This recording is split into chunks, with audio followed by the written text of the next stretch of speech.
세계적인 피아니스트인 서혜경 씨의 간증입니다. 초등학교 5학년 때 어머니가 새벽 5시만 되면 깨우더랍니다. 그리고는 세계적인 피아니스트가 되려고 한다면 체력이 약하면 절대로 세계적인 피아니스트가 될 수가 없다. 운동도 최고의 공부다. 그러면서 줄넘기를 200회씩 시킵니다. 이어서 2시간씩 피아노 연습을 시켰습니다. 그리고 아침밥을 먹이고 학교를 갔다 오게 되면 갔다 오자마자 어머니는 또다시 그에게 연습을 시켰습니다. 밤이 늦을 때까지 연습을 하게 되는데 그때 어머니는 곁에서 뜨개질을 하게 됩니다. 그리고 가만히 귀를 기울이면서 아이가 피아노 치는 것 같다가 옆에서 듣게 됩니다. 감시를 하는 거죠. 가끔 딴청을 피우게 됩니다. 그리고 열심히 연주하지 않고 그러면은 너 왜 음이 틀렸느냐 반드시 지적을 한다는 거예요. 초등학교 6학년이 됐을 때 그때는 이제 다른 아이들처럼 자유롭게 놀고 싶다. 아이들이니까 그렇잖아요. 이런 마음이 생기는데 그 피아노 대회를 앞두고 레슨을 받게 됩니다. 레슨을 받고 집에 돌아오게 되면 엄마가 꼭 확인합니다. 너 가서 레슨 받을 때 연습은 제대로 했냐? 충분히 연습을 했느냐? 그리고 잘 할 수 있겠느냐? 물어봅니다. 잘 할 수 있겠다고. 연습 제대로 했다고. 그럼 불을 더 끄게 됩니다. 아니 엄마가 무슨 한석봉이 엄마라도 됩니까? 자, 불을 껐으니 한번 오늘 배운 것 연주해봐라. 큰 소리 쳤지만 이거 불을 꺼놓으니까 제대로 연주할 수가 없습니다. 여기 틀리고 저기 틀리고. 너 세계적인 피아니스트 되려면 아직 멀었다. 그래서 그 소리에 자극을 받아가지고 밤새껏 피아노를 연습하는 겁니다. 그래서 훗날 그가 세계적인 피아니스트가 되었는데 엄청난 노력의 결과였다고 하는 것. 그래서 그가 세계적인 피아니스트가 됐던 것은 하루아침에 이루어졌던 게 아니고 그 어머니의 혹독한 훈련을 통해서 그가 세계적인 피아니스트가 될 수가 있었다. 그는 그렇게 고백을 하고 있습니다. 여러분, 오늘 본문의 말씀 보게 되면 하나님께서 이스라엘 백성들에게 고통의 과정을 통과하게 만듭니다. 고통의 과정. 사랑이 많으신 하나님이 모든 걸 편안하게 하면 얼마나 좋겠어요. 그런데 고통의 과정을 다 통과하게 만드는 것은 이건 채찍이 아니라 그 백성을 사랑하는 하나님의 사랑의 방법이었던 것을 우리가 알 수가 있습니다. 광야라는 학교에 이스라엘 백성을 들여보냅니다. 거기에서 말할 수 없는 어려운 환경 가운데서 고통을 당하고 힘든 상황을 겪어야만 합니다. 그런데 광야라고 하는 그 학교에서 그 이스라엘 백성들, 거기에서 그 고통을 당했던 건 저주가 아니라 훗날 생각해 보니까 엄청난 축복이었음을 깨닫게 됩니다. 하나님은 이스라엘 백성을 광야로 인도하셨습니다. 그리고 이끄시고 훈련을 시키셨습니다. 목적이 뭘까요? 오늘 세 가지를 생각해 보는 가운데 저 여러분 마음속에 크신 은혜가 임할 수 있는 복된 시간 될 수 있기를 주의 이름으로 부탁을 드립니다. 먼저는 겸손하게 하시려고 이런 훈련을 시켰던 걸 보게 됩니다. 하나님께서는 모세에게 이스라엘 백성들이 지켜야 할, 행해야 될 계명을 주셨습니다. 그러면서 반드시 이 계명을 지킬 수 있도록 해라. 힘쓰고 애를 쓰라.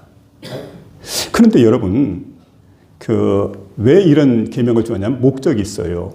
하나님께서 약속하신 약속의 땅 가나안에 들어가서 그 땅의 주인공으로 살 수 있도록 성문법을 주십니다. 글로 새겨서 분명하게 확실하게 읽고 마음에 새기고 그 말씀대로 살아갈 수 있도록 계명을 하나님께서 그 백성들에게 허락해 주셨다는 말씀이에요.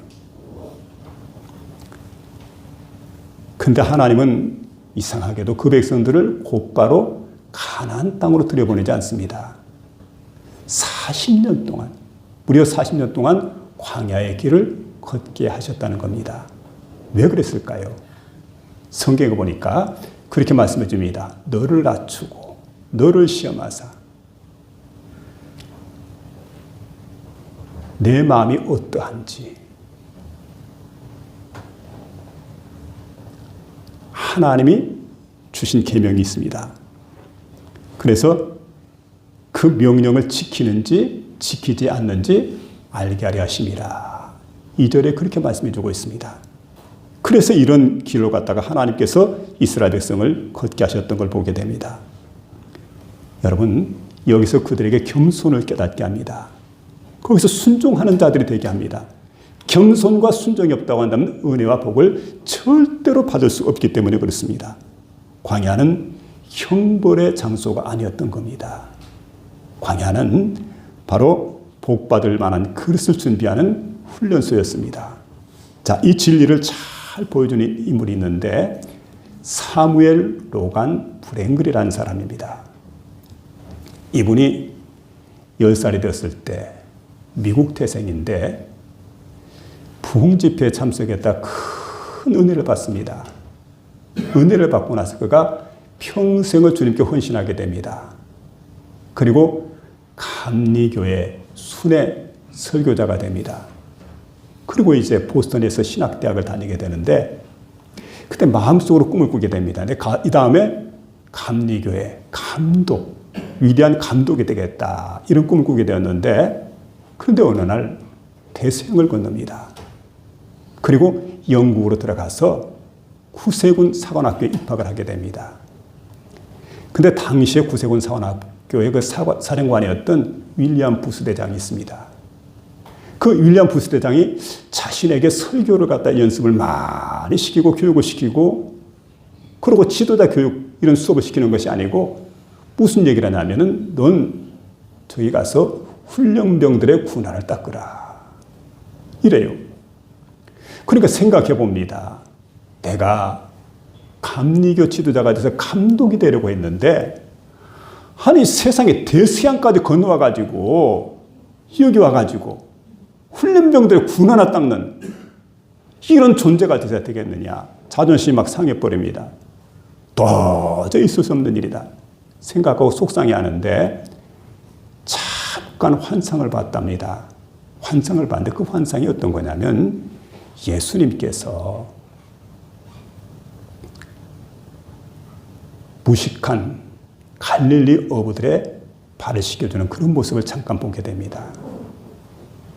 거칠고 무식한 갈릴리 어부들을 갖다가 허리를 숙이고 그리고 한 사람 발을 씻겨주는 그 모습을 딱 바라보면서 마음속에 큰 충격을 받게 됩니다.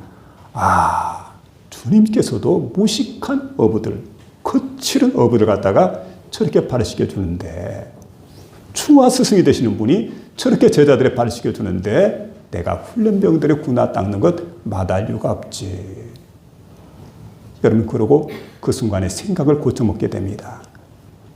그때 바로 그가 광야의 고난의 끝이 나게 되는 겁니다.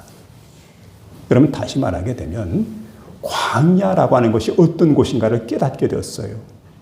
내가 거쳐야 될 광야. 이곳이 어떤 것인가를 깨닫게 되니까 금방 그 광야의 학교를 갔다가 졸업하게 되었다는 얘기예요. 그리고 난 다음에 그는 훈련병들의 군화를 정성껏 닦게 되고 훗날 그가 구세군 최초로 미국인 감독관이 되게 되는 참 위대한 사람이 된 거죠. 여러분 하나님께서 우리를 낮추신 이유가 있어요. 그래야만 정말로 높아지기 때문에 그렇습니다. 하나님은 하나님이 들어쓰시는 사람을 높이지 않습니다. 낮추신다는 거예요.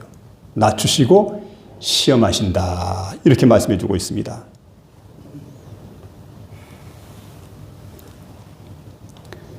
여러분 왜 사형수가 많이 있죠.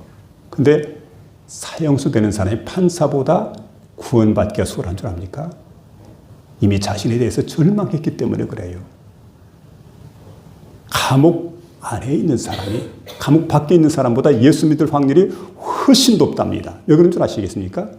그만큼 겸손해졌기 때문에 그렇습니다. 여러분, 우리가 겸손해야 돼요. 교만이라고 하는 것은 고난을 불러오지만 겸손이라고 하는 것은 고난 속에 있는 하나님의 은혜를 불러오게 되어져 있습니다. 그래서 우리가 겸손해야 돼요. 광야는 우리를 무너뜨리는 그런 길이 아닙니다. 광야는 우리를 하나님의 복된 그릇으로 만드는 하나님의 새로운 손길임을 꼭 기억하면서 광야의 과정을 은혜롭게 지내는 저와 여러분 될 수 있기를 부탁을 드립니다.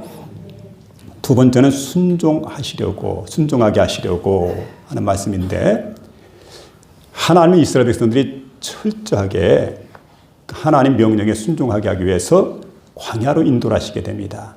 그래서 2절 하반절에 보니까 너를 낮추시며 너를 시험하사, 그러죠. 내 마음이 어떠한지,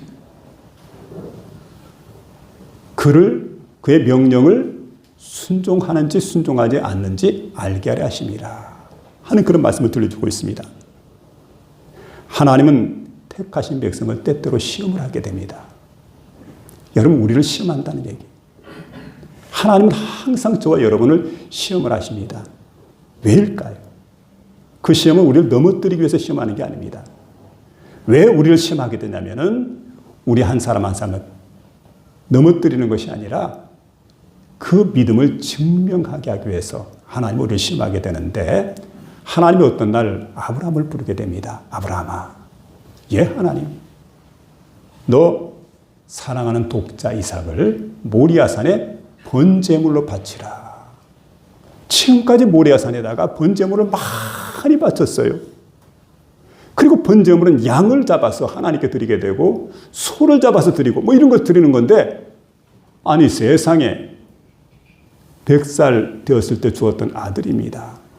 우리는 그렇게 얘기를 합니다. 눈에 넣어도 아플 것 같지 않다. 그렇게 사랑하는 아들인데 사랑하는 아들을 제물로 바쳐라. 청천벽력 같은 이야기를 듣고 난 다음에 아브라함이 시험에 빠지게 되죠. 이야, 어떻게 하면 좋겠나. 상식적으로 생각할 때 이해가 안 가요. 감정적으로 생각할 때 감당할 수 없는 일입니다. 이런 청천벽력 같은 그런 명령을 들었지만은 아브라함이 했던 일이 뭐냐면 하나님 명령에 그대로 순종했다는 거예요. 그랬더니 어떻게 합니까? 하나님은 순종하는 아브라함을 위해서 여호와 이레의 복을 예배 두셨습니다. 이삭 대신에 수풀에 뿔이 걸려있는 양을 미리 준비하셨어요. 그리고 그것으로 대신해서 번제를 드려라. 하나님께서 그렇게 말씀하지 않습니까? 그래서 우리가 생각해야 됩니다. 아브라함에게 만일에 이 불같은 시험이 없었다고 한다면 자신의 믿음을 증명한 길이 없었어요. 불같은 시험을 통해서 자신의 믿음을 갖다 증명합니다. 내가 이토록 하나님을 사랑합니다. 내 인생이 하나님의 전부입니다. 가장 내가 사랑하는 독자 이삭보다 하나님 더 사랑합니다. 그러고 믿음으로 나갔던 그 증명했던 모습이 바로 불같은 시험 가운데 보여주고 있는 것을 볼 수가 있습니다. 광야에는 어려움만 있는 게 아닙니다. 순종하는 사람을 위해서 여호와 이레의 복을 허락해 주셨습니다. 그러니까 한번 생각해 보시기 바랍니다. 하늘에 만나와 메추라기를 준비해 주셨습니다. 순종하는 자들을 위해서 반석에서 샘물이 솟아나는 그런 복을 허락해 주십니다.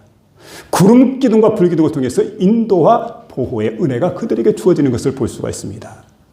순종하는 자들을 위해서 의복이 헤어지지 않습니다. 발이 부르트지 않습니다. 신발이 닳지 않습니다. 여러분, 하나님의 세심한 배려가 하나님께 순종하는 자를 위해서 광야에서 있었던 걸 보게 됩니다. 이게 뭐냐면 여호와 이레의 복이라는 거예요. 반드시 순종하는 자를 위해서 여호와 이레의 복을 허락해 주시겠다. 그래서 여러분, 광야는 저주의 장소가 아니라 순종의 훈련소라는 겁니다. 순종의 훈련소. 그리고 순종하는 자에게 반드시 여호와 이레의 복이 있음을 우리에게 깨닫게 해주고 있습니다. 지금 여러분 가는 길이 힘이 듭니까? 어렵고 고통스럽습니까?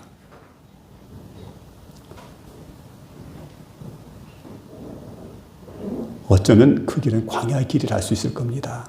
광야의 길. 그래서 그 광야의 길을 걷게 될 때 하나님 나를 시험합니다. 하나님을 향한 사랑과 믿음이 온전하고 진실하고 순수한지 그렇지 않은지 하나님께서 우리를 갖다가 시험하고 계신다는 거지요. 여러분 이 시험을 잘 통과해서 하나님께 인정받는 저와 여러분 될 수 있길 부탁을 드립니다. 힘들다, 못 살겠다, 죽겠다 막 이렇게 불평하는 사람이 있습니다. 그럴 때 1절 말씀 보시기 바랍니다. 1절을 붙들어야 되겠는데 내가 오늘 명하는 모든 명령을 너희는 지켜 행하라. 그리하면 너희가 살고 번성하고 여호와께서 너희 조상들에게 맹세하신 땅에 들어가서 그것을 차지하리라 하는 말씀을 들려주고 있는데 살고 번성하고 차지하리라. 순종하는 백성들에게 하나님 여호와께 들려주는 그런 약속입니다. 어떤 성도가 등산을 했더랍니다. 여러분 등산 좋아합니까? 조심해야 돼요. 그런데 산에 올라가가지고 그만 실족을 했어요. 천길당 떠지 막 떨어지는데 우와 사람 죽는다고 고함을 치고 막 떨어지게 되는데 떨어지다 보니까 뭐가 툭 걸리더랍니다. 이렇게 보니까 응급기를 잡아보니까 나뭇가지를 툭 잡은 거예요. 나뭇가지를 붙들고 이제 허공에 매달려 있습니다. 그런데 눈을 들어서 위를 바라다 보니까 참 아늑하게 먼 곳에 산 정상이 보이게 되고 그 위로 구름이 흘러갑니다. 그리고 눈을 아래로 이렇게 들여다보니까 깊은 계곡이 있는데 거기는 바위가 많습니다. 바위 틈 사이로 급류가 막 흘러갑니다. 큰일 났구나. 큰일 났구나. 그래서 큰 소리로 고함을 한번 지르게 됩니다. 누구 없어. 날 좀 도와주시오. 그 위를 향해서 막 고함을 지르는데 대답이 없더래요. 한참 시간이 지났는데 구름 사이에서 한 음성이 들려옵니다. 아들아, 두려워 말라. 깜짝 놀랐어요. 누구십니까? 날 좀 도와주이소. 난 내가 믿는 하나님이란다. 그런데 너 붙들고 있는 나뭇가지 좀 놓아라. 그럼 내가 너를 살려주마. 여러분, 믿음은 결단입니다. 믿음은 순종입니다. 여러분, 하나님 말씀 가지고 결단해야 돼요. 하나님 말씀 가지고 순종해야 돼요. 결정적인 순간에 어떤 마음이 들어오냐면 아무리 하나님 말씀하지만 마음이 두려워서 절대로 나뭇가지 놓을 수가 없는 거예요. 그래서 위를 보고 한마디 더 하게 됩니다. 그 위에 하나님 말고 다른 분 없어. 여러분, 순종이라고 하는 게 평범할 때는 누구나 가능해요. 어렵고 힘들 때, 고난에 처하게 될 때, 그때 순종에 대해서 여부를 지금 묻는 겁니다. 순종하느냐, 순종하지 않느냐. 그래서 우리가 언제든 하나님 앞에 순종하려고 하는 그런 마음이 우리에게 필요하지요. 그리고 우리를 순종의 백성으로 만드셔서 하나님께서 우리를 이제 들여보내시기를 원하는 곳이 바로 약속의 땅 가나안입니다. 가나안에 들어가기 위해서 40년 동안 뭘 시켰냐면은 훈련을 시켰어요. 그리고 철저하게 하나님 말씀이라고 한다면은 순종하는 백성을 만드는 겁니다. 그리고 너희는 순종하는 백성이 되었기 때문에 가나안 땅에 들어갈 만한 자격이 있다. 가나안 땅에 들어가라. 그렇게 가나안 땅에 들여보내는 걸 볼 수가 있습니다. 예전에 초대교인들이 성찬식을 행하게 될 때 오해를 받게 됩니다. 이것은 너희를 위해서 흘리는 나의 피다. 언약의 피다. 받아 먹으라. 이 떡은 내 살이다. 주님 그렇게 말씀하잖아요. 그러니까 그 초대교회 성도들이 주변 사람들에게 오해를 받게 되었는데 예수 믿는 사람들은 삼삼오오 모여가지고 모일 때마다 항상 사람을 잡아가지고 살을 먹고 피를 마신단다. 그런 헛소문이 퍼지게 됩니다. 여러분 그 가운데서 초대교회 교인들은 주님께서 명하신 일이기 때문에 성찬식을 거행했다는 거지요. 오해를 사가면서도. 이건 주님께서 명하신 명령이기 때문에 주님 명령에 순종해야 된다. 그러고 성찬식을 했다는 것. 또 한 가지 여러분, 우리가 사도행전 4장 12절에 보게 되면 다른 이로서는 구원받을 수 없나니 천하 사람에게 구원받을 만한 다른 이름을 우리에게 주신 일이 없습니다. 이렇게 말씀해 주었습니다. 지금은 포스트 모더니즘 시대라고 합니다. 종교다원주의 시대입니다. 보세요. 종교는 일치가 돼야 된다. 그리고 어떤 종교든 인정해야 된다. 종교는 독선적이어서 안 된다. 그런데 어떻습니까, 여러분? 우리 기독교는 절대 타협할 수가 없어요. 너무 고집스럽습니다. 무슨 얘기입니까? 천하 사람에게 구원받을 만한 다른 이름은 절대 우리가 준 적이 없어요. 여러분, 우리 잘 아는 성철 스님이 10년 이상을 누워서 잠을 잔 게 아닙니다. 앉아서 주무신 거예요. 앉아서. 그리고 생식을 해가면서 어떻게 우리가 그렇게 살아갈 수 있겠습니까? 근데 문제는 뭐냐면 열반에 이르지 못했다고 하는 것, 해탈에 이르지 못했다고 하는 것. 그래서 나중에 보게 되면 그가 열반송 하는 걸 보게 되면 그렇게 말하죠. 해탈하지 못했기 때문에 무간 지옥을 말하게 됩니다. 한이 천갈래 만갈래다. 이런 고백을 하게 됩니다. 그렇게 고생하고 그렇게 힘쓰고 애를 썼는데 해탈하지 못하고 천당 가지 못하고 극락의 세계에 이르지 못했다고 한다면 여러분 누가 그곳에 가겠어요? 근데 그 종교가 우리하고 대화하자. 우리가 너희가 같다. 틀린 게 어디에 다 똑같은 진리다. 그렇게 믿어도 가지 못하는 천국인데 어떻게 우리가 같다고 얘기하는 말이에요? 주 예수를 믿으라. 그리하면 너와 내 집이 구원을 받으리라. 과거를 묻지 않고 그리스도 예수의 십자가 보혈을 통해서 모든 죄를 사하시고 용서하시고 하나님 자녀다 삼아주시고 영생 복락을 우리에게 허락해 주시고 영원한 천국집 나를 위해서 예배해 주었는데 내가 너희를 위해서 처소를 예배하러 간다. 가서 너희를 위해서 처소를 예배하면 내가 다시 와서 너희도 나 있는 곳에 함께하여 너희 나와 함께 있게 하려고 주님 말씀하시는데 그 은혜를 주신데 여러분 어떻게 같다고 할 수 있어요? 오직 십자가입니다. 오직 주님입니다. 그래서 여러분 주님께서 우리에게 명하신 말씀은 어떤 말씀이든 그대로 순종하며 나가는 복된 심령이 다 될 수 있기를 주의 이름으로 부탁을 드립니다. 마지막 세 번째 보면 하나님 말씀으로 사는 줄 알게 하시려고 하나님께서 광야의 길을 걷게 하셨다는 얘기입니다. 자, 이스라엘을 40년 동안 광야길을 걷게 하신 것은 낮추신 겁니다. 시험하십니다. 굶주리게 하십니다. 그러다가 한 번도 보지도 듣지도 못했던 광야에 만나가 나타나게 돼요. 그리고 의복도 헤어지지 않게 해주시고 신발도 떨어지지 않게 해주시고 팔도 부르트지 않게 해주시는 그런 은혜가 광야 가운데 있더라는 거예요. 왜 이런 일이 있었느냐? 이유를 말하고 있습니다. 3절에 보니까 사람이 떡으로만 사는 것이 아니라 여호와의 입에서 나오는 모든 말씀으로 말미암아 사는 줄을 너희가 알게 하려 함이라. 이렇게 말씀해 주고 있습니다. 광야는 결핍의 자리지만 말씀을 배우는 학교였습니다. 눈에 보이는 떡이 전부인 줄 아는데 그게 끊어져 버렸어요. 그럴 때에 사람이 떡으로만 사는 게 아니고 하나님의 입에서 나오는 하나님 말씀을 통해 살아가는 거다 생각하고 말씀이 생명임을 배우게 되는 장소가 어디입니까? 바로 이 광야였다는 말씀이에요. 이스라엘 백성은 여러분 목이 곧은 백성입니다. 하나님을 떠났습니다. 우상에게 치우쳤습니다. 지갈 길로 가버렸습니다. 멸망받아 마땅합니다. 그런데 그 백성을 하나님이 선택해 주었다는 건데 왜 선택해 줍니까? 그 백성이 하나님 여호와를 경외하는 백성을 만들려고 또 한 가지는 마침내 복을 받게 하려고 하나님께서 그 백성을 선택해 주었다. 이와 같은 말씀입니다.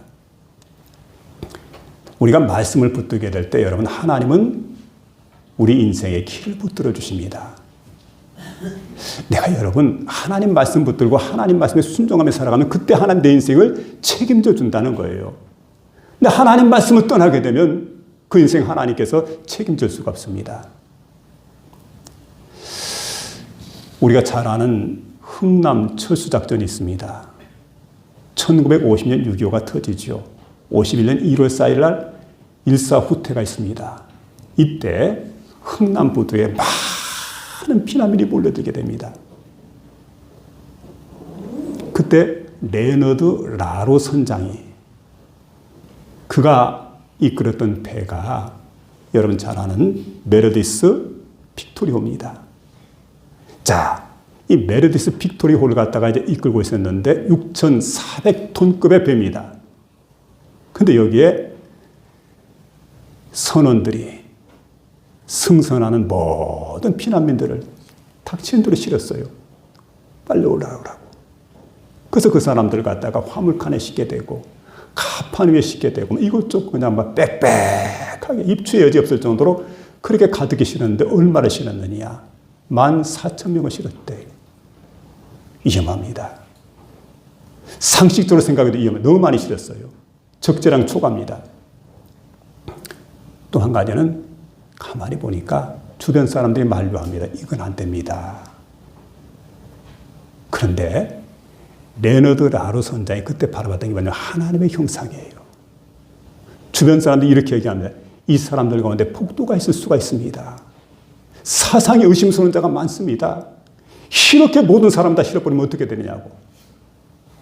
그런데 개의치 않았습니다. 그는 갈림길에 섰습니다. 이성적인 생각으로 결정할 것인가? 아니면 신앙적 결단으로 판단할 것인가? 그는 신앙적 결단으로 판단했습니다. 그리고 바로 이 사람들 태우고 배를 운행했습니다. 그러니까 여러분 겨울바다를 헤치고 지나가게 되는데 흥남에서부터 우리 장승포까지 그제 장승포항 아닙니까? 여기까지 무려 사흘 동안을 갔다가 항해를 하게 되었는데 놀라운 일이 일어났어요. 항해하는 동안에 배 안에서 아이들이 태어났대요. 5명의 아이들이. 그래서 여러분 사람들은 이 배는 기적의 배다. 그리고 그 유명한 여러분 문재인 대통령 부모들이 그 배를 탔다는 거 아닙니까? 그리고 이 배가 여러분 아무런 사고 없이 한 사람도 실족되지 않고 모든 사람 14,000명이 그대로 장승포항에 내리게 됩니다.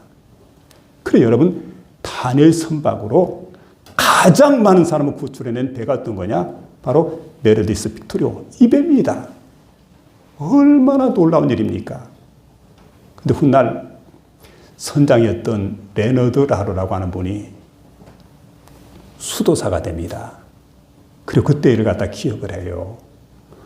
참 어렵고 힘들었는데 어떻게 그 조그만 배에 그 많은 사람이 가득히 탔는데 한 사람도 실족하지 않고 한 사람도 죽지 않고 모두가 안전하게 장승포항까지 올 수 있었던가 생각해 보니까 여러분 한 가지 결론이 나게 됩니다. 그의 마음속에 깨달아지는 마음이 뭐냐면 아하 하나님께서 그 배에 키를 쥐고 계셨구나 깨달아지는 거예요. 그가 했던 일이 뭐냐면 하나님 말씀에 순종하는 거예요. 저들 모든 사람들은 하나님의 형상이다. 다 구원해야 된다. 여러분 그렇지 않습니까? 그래서 이 레너드 라로 목사는 한국판 쉰들러입니다. 한 생명을 더 구원해야 돼. 한 생명을 더 구원해야 돼. 여러분 우리 마음이 그렇잖아요. 우리 살아가면서 한 영혼이라도 구원하기 위해서 힘쓰고 애를 쓰지 않습니까? 결국 이래서 여러분 그는 생각하게 되죠. 하나님께서 인생의 길, 이 배의 키를 잡으셨구나. 그래서 이 배가 안전하게 운행을 했구나. 여러분 다른 생각이 없어요. 그런 결론을 내리게 됩니다. 생각해보면 광야에 있는 이스라엘 백성들 또 이 빅토리호 메르디스 빅토리호 공통점이 있습니다. 둘 다 하나님 말씀에 순종했다는 거예요. 광야에 있는 이스라엘 백성들이 순종하게 될 때 광야에서 하나님은 그 이스라엘 백성을 위해서 여호와 이레의 복을 예배해 주셨습니다. 그런가 하면 메르디스호에서 이 라로 선장이 하나님께 순종하게 될 때 겨울바다의 길을 열어주셨어요. 그리고 안전하게 항해할 수 있도록 그 배의 키를 잡으신 겁니다. 여러분 우리는 그 하나님의 말씀에 순종하는 거예요. 그 하나님 말씀을 믿는 겁니다. 그 하나님 말씀을 의지하는 겁니다. 그럴 때 하나님은 반드시 우리의 생애 가운데 오셔서 역사를 이루신다는 사실입니다. 누구에게요? 말씀을 듣고 순종하는 자에게 이런 복된 일이 나타나는 걸 보게 됩니다. 야고보서 1장 22절에 보니까 너희는 말씀을 행하는 자가 되고 듣기만 하여 자신을 속이는 자가 되지 말라. 마태복음 7장을 보게 되면 산상수훈의 결론이 나옵니다. 예수께서 산에 올라가 앉으시니 제자들이 나온지라 입을 열어 가르쳐 이르시되 심령이 가난 자는 복이 나니 이렇게 쭉 말씀하시다가 마지막 7장 가면 결론이 딱 나오게 돼요. 결론이 이렇게 나오게 됩니다. 그러므로 나의 이 말을 듣고 행하는 자는 그 집을 반석에 지은 지혜로운 사람과 같으리니 비가 오고 바람이 불고 창수가 나되 무너지지 아니함은 그렇게 말하게 됩니다. 비가 내려요. 바람이 붑니다.